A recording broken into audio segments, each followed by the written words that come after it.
I've used a non-slip pad on my workbench for years, but sometimes I would like to raise the workpiece off the bench to work on it.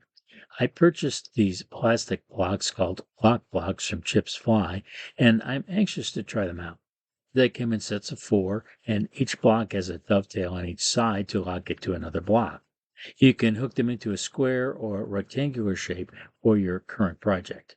The blocks slid together and apart easily, but they were solidly connected and there was no movement between them.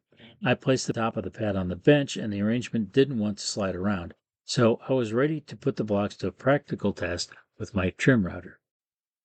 I set up the trim router with a flush trim bit because some areas on the side were uneven from the front or back. I trimmed each edge of the wooden vase, flipped it over, and flush trimmed the other side.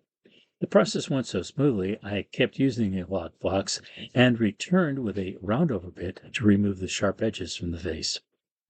I'm pleased with the performance of the lock blocks for workbench routing and would recommend them if you are considering a purchase. I paid for this product out of my own pocket, so I wasn't influenced to make this anything other than an honest review of my experience with lock blocks.